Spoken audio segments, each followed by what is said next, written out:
Sono 60 i casi accertati in soli 3 mesi, ma gli inquirenti ritengono che il fenomeno documentato da anni fosse dilagante. 700-800 patenti rilasciate a candidati che fruivano durante l'esame teorico di un suggeritore. Quella scoperta dalla Polizia Stradale di Treviso in collaborazione con quelle di Venezia e del Veneto è un'associazione a delinquere specializzata nel falso ideologico. 10 le persone raggiunte da provvedimenti restrittivi.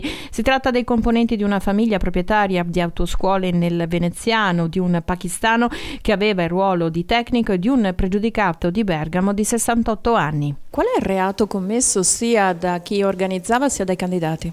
Allora, il gruppo a cui è stata contestata l'associazione a delinquere commetteva il reato di illecita captazione del flusso informatico proveniente dagli schermi della motorizzazione e induceva in errore il pubblico ufficiale della motorizzazione che firmava il superamento dell'esame di questi candidati che in realtà non l'avevano superato perché avevano ottenuto le risposte da un suggeritore, e quindi ci sono stati contestati a tutti quanti i componenti dell'associazione e a tutti i candidati che hanno sostenuto l'esame questi due reati.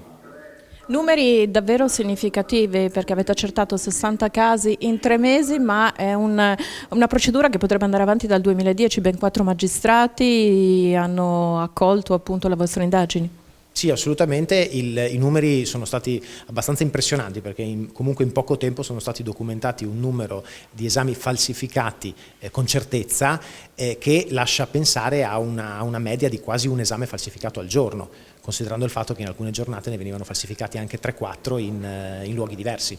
Per queste persone è possibile la revisione della patente, visto che non l'hanno ottenuta essendo preparati? Tutti coloro che hanno sostenuto la patente, hanno ottenuto la patente con la falsificazione dell'esame teorico, in realtà non l'hanno mai conseguita perché è stata bloccata prima del conseguimento. Su tutti coloro per cui esiste il sospetto di una alterazione o comunque di una falsificazione, verranno avviate le procedure volte alla verifica dei requisiti per il sostenimento degli esami.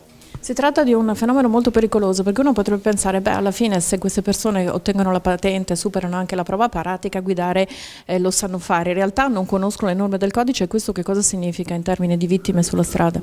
Beh, siccome la principale causa di mortalità e di incidentalità stradale è proprio il mancato rispetto delle norme di comportamento del codice della strada, è facile immaginare quali le conseguenze se queste norme non solo non si applichino, ma proprio non si conoscano. Quanto pagavano i candidati per i suggeritori?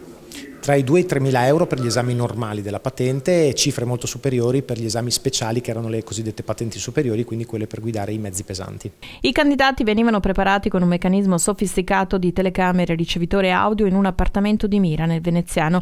C'erano abiti appositamente realizzati con fori per le apparecchiature sia maschili che femminili, un meccanismo che avrebbe fruttato l'organizzazione circa 600.000 euro.